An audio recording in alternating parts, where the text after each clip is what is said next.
નમસ્કાર દોસ્તો, બગદાણાથી ખૂબ મોટા સમાચાર છે તે સામે આવી રહ્યા છે।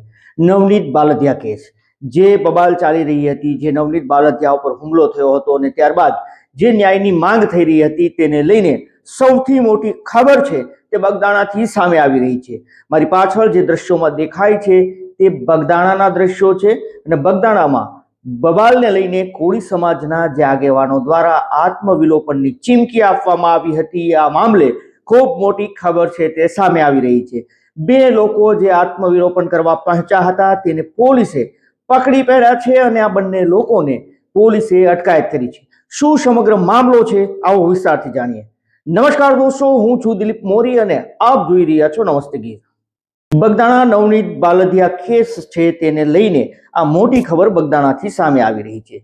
16 જેટલા લોકોએ આત્મવિલોપનની 2 દિવસ પહેલા ચીમકી આપી હતી।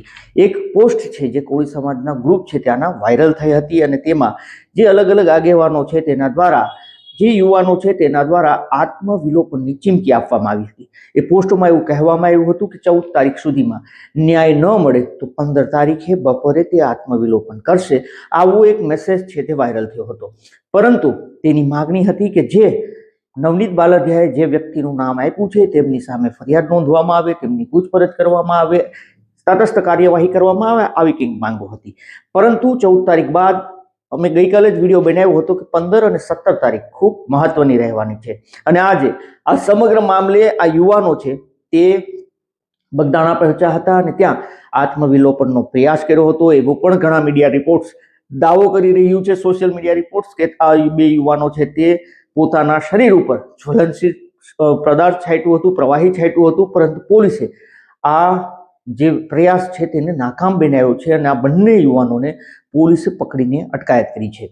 16 જેટલા યુવાનો દ્વારા ચીમકી આપવામાં આવી હતી, પરંતુ પોલીસે ગઈકાલ રાત્રે જ 7 જેટલા યુવાનો છે જેને પકડી લીધા હતા તેવી વાત એક સામે આવી રહી છે। જો કે પોલીસે આની પુષ્ટિ નથી કરી, પરંતુ એવા દાવાઓ થઈ રહ્યા છે કે પોલીસે રાત્રિના 7 જેટલા લોકો છે તેને પકડી લીધા હતા। તેનો જે પ્રયાસ હતો આત્મવિલોપન કરવાનો એ નાકામ બનાવ્યો હતો, પરંતુ આ બે યુવાનો છે તે સ્પોટ ઉપર પહોંચી ચૂક્યા હતા, એ જગ્યા ઉપર પહોંચ્યા હતા અને ત્યાં તેણે કંઈ જ્વલનશીલ પ્રવાહી છાંટ્યું હતું, પરંતુ પોલીસ ત્યાં તૈનાત હતી।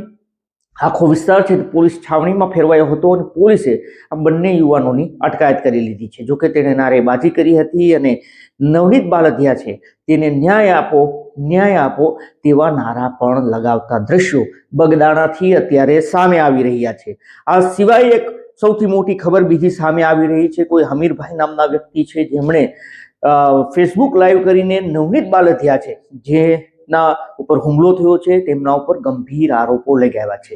હમીરભાઈ પોતાને દ્વારકાના હોવાનું કહી રહ્યા છે, પરંતુ તેણે આજે ફેસબુક લાઈવ કર્યું છે તેમાં શું મુદ્દાઓ કીધા છે તેની વાત કરીએ તો બગદાણાથી રતનપર જવાનો રસ્તો છે અને આ રસ્તા પર ગૌચરની જમીન છે। આ જમીન પર હજીરાના નામથી આ જમીન ઓળખાય છે અને આ જમીન ઉપર તેમનો આરોપ છે કે નવનીતભાઈ બાલદિયા છે તેમણે આ જમીન ઉપર કબજો કર્યો છે। એટલું જ નહીં, આ જમીનની આસપાસ તે નવનીતભાઈ બાલદિયાનું રહેઠાણ મકાન હોવાનું પણ તેમનું કહેવું છે। તેમનું એ પણ કહેવું છે કે આ જમીન ઉપર જે કબજો કર્યો છે તે કઈ રીતે માલિકીની જમીન છે એની તપાસ કરવામાં આવે।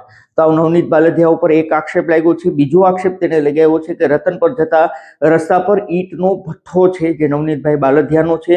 આ ગામના જે પણ કંઈ કામો એના ગ્રામ્ય વિસ્તારમાં થાય છે ત્યાં સરકારી કામો જે કોન્ટ્રાક્ટર હોય છે સરકારી કામોમાં આ ઈંટ, કોન્ક્રીટ અને રેતી એ નવનીતભાઈની વાપરવામાં આવે। અગર એવું ન થાય તો એ કામ નથી કરવા દેતા, એમાં રાજકારણ ઘુસાડે છે અને એ સરકારી કામો છે તેને રાજકારણ વાપરીને તે થવા નથી દેતા તેવો પણ એક આરોપ લગાવ્યો છે। આ સિવાય બગડ નદીને લઈને કીધું છે કે બગડ નદીના પટમાંથી માટી વેકરાનું ગેરકાયદેસર ખનન કરતા હોવાનો પણ તેને ગંભીર આક્ષેપ કર્યો છે। આ સિવાય તેણે કીધું છે કે ગામના એક વ્યક્તિ છે જે દુકાનનો તેનો ઓટલો હતો એ ઓટલાને તેણે તોડી પાડ્યો છે। આ સિવાય પોતે ગામના સરપંચ નથી નવનીતભાઈ બાલધિયા, છતાં પણ પોતાનો હોદ્દો છે તે સરપંચનું હોવાનું તે વાતો કરી રહ્યા છે. આવ્યો પણ એક આક્ષેપ લાગ્યો છે અને બગદાણા ગામના જે મંદિર છે ત્યાં સેવાના નામે ગંદુ રાજકારણ છે તે ઘુસાડતા હોવાનું પણ તેમનું કહેવું છે. આ સિવાય આશ્રમના જે સ્વયંસેવકો છે તેમની પાસેથી તેમનું કહેવું છે કે 13 લાખ રૂપિયા લીધા હતા ગામના વિકાસના કામો માટે. ગ્રાન્ટ મળે તો પાછા આપવાના હતા, પરંતુ એ 13 લાખ રૂપિયા ગ્રાન્ટ મળ્યા પછી પણ પાછા નથી આપવામાં આવ્યા. આવા ગંભીર આરોપો છે ત્યાં હમીરભાઈ નામના વ્યક્તિએ નવનીતભાઈ બાલધિયા ઉપર લગાડ્યા છે. તેમનું કહેવું છે કે એની પણ તપાસ કરવામાં આવે તો દૂધનું દૂધ અને પાણીનું પાણી છે તે થઈ જાય. તો કંઈક આ રીતે બગદાણાથી ખૂબ મોટા સમાચાર છે તે અત્યારે મળી રહ્યા છે. આપનું આ મુદ્દે શું કહેવું છે, શું માનવું છે, આપ અમને જરૂરથી કમેન્ટ કરીને જણાવજો. અમારો હેતુ કોઈને નુકસાન પહોંચાડવાનો, બદનામ કરવાનો નહીં, આપને સચેત અને જાગૃત કરવાનો છે. આપ પણ સાવધાન રહો, સલામત રહો, સતર્ક રહો. ધન્યવાદ.